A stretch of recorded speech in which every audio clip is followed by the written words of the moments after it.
परशुराम जी के 4 शक्तिशाली शिष्य, जिन्हें देखकर स्वयं भगवान श्री कृष्ण भी नतमस्तक हो गए। आप देख रहे हैं हिंदुत्व ट्रूथ। तो चलिए अब करते हैं ज्ञान की बात। वीडियो में आगे बढ़ने से पहले हमारे चैनल को सब्सक्राइब अवश्य करें और बेल आइकन जरूर दबाएं। साथ ही कमेंट बॉक्स में जय हरि विष्णु अवश्य लिखें। भगवान परशुराम विष्णु के छठे अवतार, जिन्हें क्रोध का स्वरूप कहा जाता है। उन्होंने पृथ्वी को 21 बार क्षत्रियों से मुक्त किया था। वे एक ऐसे योद्धा ब्राह्मण थे जिन्होंने तप, विद्या और अस्त्र शस्त्र का अद्वितीय ज्ञान प्राप्त किया था। लेकिन परशुराम केवल योद्धा ही नहीं, एक महान गुरु भी थे। उनके 4 ऐसे शिष्य हुए जिन्होंने इतिहास और भविष्य दोनों को बदल दिया। नंबर 1, भीष्म पितामह, देवव्रत, गंगापुत्र। भीष्म, जिन्हें देवव्रत के नाम से जाना जाता था, देवी गंगा और राजा शांतनु के पुत्र थे। वे वसुदेवता के अवतार माने जाते हैं और उन्होंने पिता की प्रतिज्ञा के लिए आजीवन ब्रह्मचर्य और सिंहासन त्याग दिया। उन्होंने परशुराम जी से दिव्यास्त्रों और युद्ध नीति की शिक्षा ली। परशुराम जैसे गुरु के मार्गदर्शन में उन्होंने शस्त्र विद्या की ऐसी ऊंचाइयां छुई जहां केवल देवता ही पहुंच सकते हैं। अंबा के प्रसंग में जब परशुराम ने उन्हें युद्ध के लिए ललकारा, तब दोनों के बीच 23 दिन तक भयंकर युद्ध हुआ, लेकिन कोई विजेता नहीं बना। यह युद्ध केवल शस्त्रों का नहीं, बल्कि नीति, मर्यादा और गुरु शिष्य की परीक्षा भी था। भीष्म को इच्छा मृत्यु का वरदान प्राप्त था और उन्होंने कुरुक्षेत्र में बाणों की शैया पर धर्म और नीति का उपदेश देकर देह त्यागी। उनका जीवन त्याग धर्म और वीरता की प्रतिमूर्ति था। श्री कृष्ण ने स्वयं उन्हें धर्म का आधार स्तंभ कहा। भीष्म ने न केवल युद्ध में बल्कि जीवन के हर मोर्चे पर संयम और आदर्श का उदाहरण प्रस्तुत किया। वे परशुराम के उन शिष्यों में से थे जिन्होंने गुरु का आदर रखते हुए उन्हें बराबरी की चुनौती दी। उनका चरित्र महाभारत की आत्मा कहा जाता है और वे आज भी सनातन संस्कृति के आदर्श पुरुषों में गिने जाते हैं। नंबर 2, गुरु द्रोण, शस्त्र और धर्म के आचार्य। गुरु द्रोणाचार्य महर्षि भारद्वाज के पुत्र थे और वे वेद, शास्त्र तथा अस्त्र विद्या में निष्णात थे। उन्होंने परशुराम जी से अत्यंत दुर्लभ दिव्यास्त्रों की शिक्षा प्राप्त की। जब परशुराम अपनी सारी शस्त्र विद्या दान में दे रहे थे, कहा जाता है कि परशुराम ने उन्हें न केवल अस्त्र बल्कि रणनीति, धर्म और व्यवहारिक राजनीति की भी गूढ़ शिक्षा दी। द्रोण ने हस्तिनापुर के राजकुमारों, पांडवों और कौरवों को गुरु बनकर शिक्षा दी। वे अर्जुन को अपना प्रिय शिष्य मानते थे क्योंकि उसमें समर्पण और एकाग्रता थी।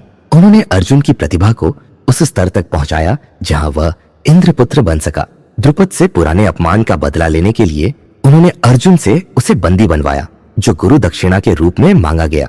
एकलव्य से अंगूठा मांगना और कर्ण को शिक्षा से वंचित करना अक्सर आलोचना का विषय बना, लेकिन ये निर्णय उस समय की नीति और सत्ता के अनुसार थे और शायद आवश्यक भी। कुरुक्षेत्र में उन्होंने भीषण युद्ध लड़ा, लेकिन झूठी खबर पर कि उनका पुत्र मारा गया, उन्होंने शस्त्र त्याग दिए। वह क्षण उनकी भावनाओं और पितृत्व का परिचायक था। उनकी मृत्यु एक युग का अंत थी।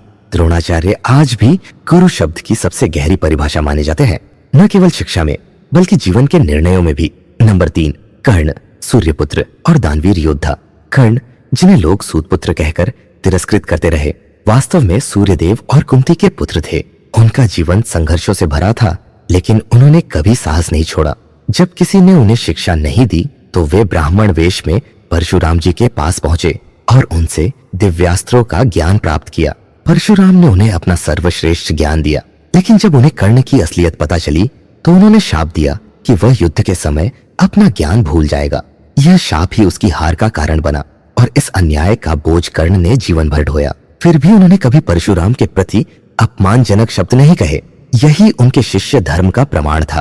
कर्ण ने इंद्र को अपनी कवच कुंडल तक दान कर दिए और कभी किसी याचक को खाली हाथ नहीं लौटाया, इसलिए वे दानवीर कर्ण कहलाए। महाभारत में वे वह योद्धा थे जो अर्जुन के समकक्ष ही नहीं, कई बार श्रेष्ठ भी थे।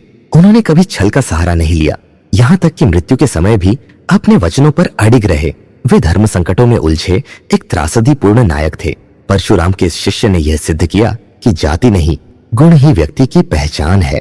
उनका जीवन आज भी त्याग, वीरता और निष्ठा की मिसाल है और सनातन धर्म के भीतर न्याय की चुप पुकार की आवाज भी। नंबर 4, कल के अवतार, भविष्य का उद्धारक।